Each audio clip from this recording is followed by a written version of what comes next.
शिव कथा कहती है, उपमन्यु ने शिव की आराधना की, झाड़ू लगाया, पोछा लगाया, मंदिर में शंकर जी का श्रृंगार करे। जो बेटा बेटी, जो माताएं, जो पुरुष शंकर जी के मंदिर में जाकर शंकर जी का श्रृंगार करते हैं,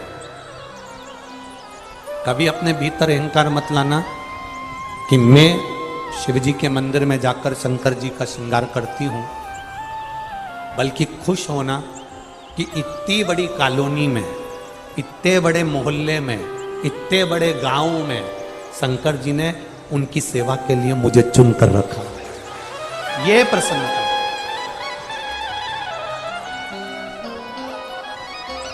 जब हमारे भीतर ये प्रसन्नता होती है कि भोलेनाथ जी ने हमको चुना उनकी सेवा के लिए, उनके श्रृंगार के लिए, उनकी पूजन के लिए, तो ये एक अंदर से आनंद की अनुभूति हो। उपमन्यु सेवा में लगे रहे। शंकर भगवान इंद्र का रूप लेकर, सुरेश्वर रूप लेकर आए।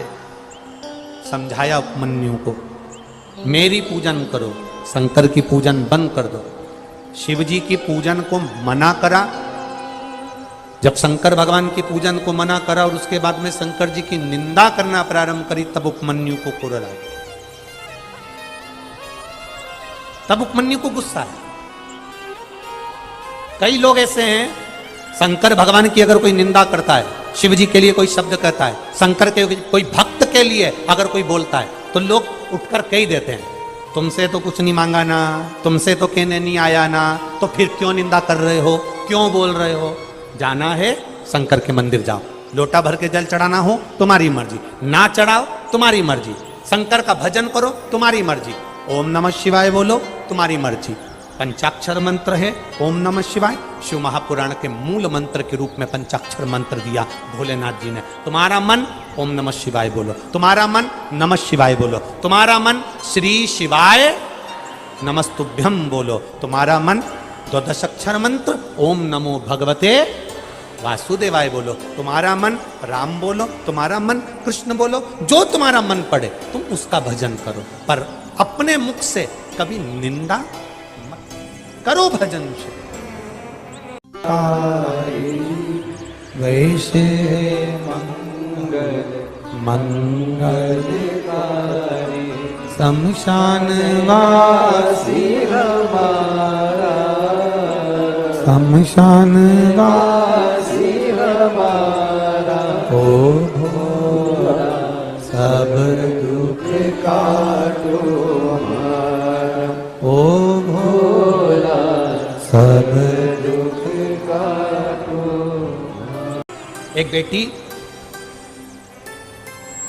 पार्वती देवी, परमेश्वर लाल प्रजापत, गांव पड़िहारा, तहसील रतनगढ़, जिला चूरू, राजस्थान से आई हैं, जिनका मोबाइल नंबर ये लिखा है। कहीं बैठी हैं तो हाथ हिला सकती हैं, कहीं हो तो अपना, अच्छा ठीक है दिख गए, ऐसे हिला दो एक बार, हाँ ऐसे हिलाओ एक बार, वापिस हिलाइए, ठीक है।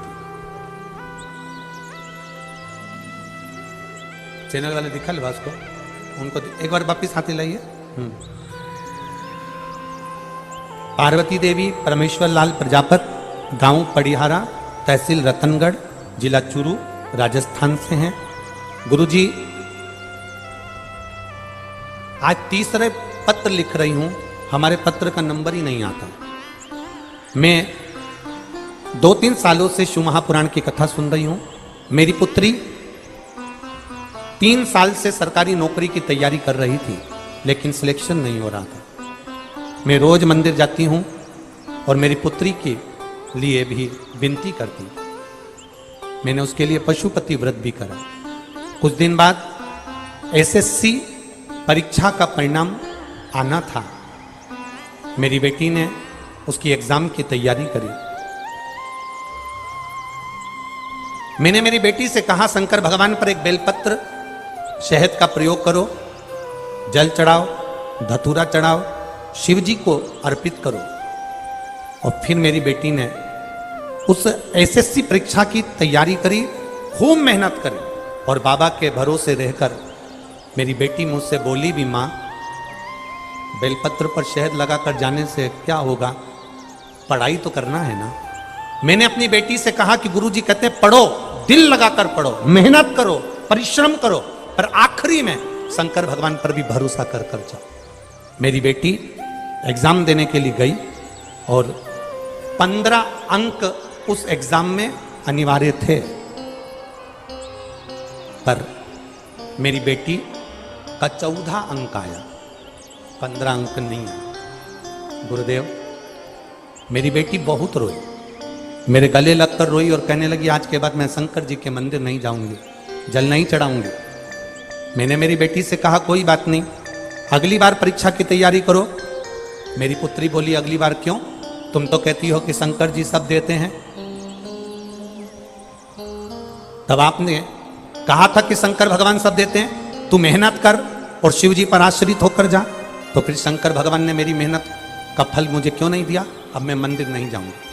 मैंने कहा मंदिर जाना तो चालू रख बाबा साहब। नहीं मां, अगर तेरा शंकर सच्चा है और तू टीवी पर शिव महापुराण की कथा सुनती है वो सीहोर वाले महाराज की, तो उसको भी कह दे अगर वो सच्चा है तो मेरे 14 अंक आए, उस अंक को वो बढ़ाकर बता दे। मेरी बेटी ने जिद पकड़ ली। मैंने भी शंकर जी के मंदिर में जाकर बाबा से कहा ना उस सीहोर वाले की शान जाने देना, ना हमारी आन जाने देना, कुछ तो कर दे। बाबा की ऐसी कृपा हुई, रिजल्ट सरकार ने फेल करा, दूसरी बार फिर रिजल्ट आया और मेरी बेटी का 6 अंक बढ़कर आया और मेरी बेटी प्रशासनिक अधिकारी की पोस्ट पर है। मेरे पूरे चुरू क्षेत्र में इतनी बड़ी पोस्ट किसी लड़की की नहीं जो मेरी बेटी को भगवान ने दी है। मैं यहाँ प्रणाम करने के लिए, बधाई हो बहन जी आपको, बैठी है, हर हर ना बैठ। ये शिव तत्व है। खाली ना जाता कोई दर से तुम्हारे, मैं भी खड़ा हूं नन्ही बाई। आप करो उससे प्रार्थना, आप जाओ शिव के मंदिर, आप शंकर की आराधना करो। आज सोमवार की अष्टमी है, शिव मंदिर का दर्शन करो, शंकर की चौखट का स्मरण करो, अपने घर में शंकर का स्मरण करिए। श्री शिवाय नमस्तुभ्यम को जपिए, ओम नमः शिवाय को जपिए, नमः शिवाय को जपिए। तुम्हारी मर्जी पड़े उसको जपो, पर दिल से बाबा से प्रार्थना करो, वो स्वीकार करेगा। उपमन्यु को जब निंदा करी देवादिदेव महादेव की, उपमन्यु को क्रोध आ गया और एक पानी का लोटा उठाकर उपमन्यु मारने के लिए दौड़ा। अब शंकर भगवान इंद्र का रूप लेकर इंद्र की बड़ाई कर रहे थे, गुस्सा आ गया, पानी का लोटा लेकर जो मारने दौड़े तो शंकर भगवान सामने प्रकट हो गए। उपमन्यु तू मेरा पुत्र है, मेरी निंदा नहीं सुन पाया उपमन्यु, और मेरी निंदा नहीं सुन पाया मतलब मैं तेरे हृदय में हूं और तू मेरे हृदय में है। उपमन्यु मेरा वर है तुझे, एक क्षीर सागर में नारायण रहते हैं और एक व्रत सागर में तेरा निवास होगा और पूरी दुनिया तुझे आनंद के साथ दर्शन कराएगी। ये सुख है, ये आनंद है। एक गिलास दूध का मांगा था और मेरे बाबा ने सागर भर कर दे दिया। जब भी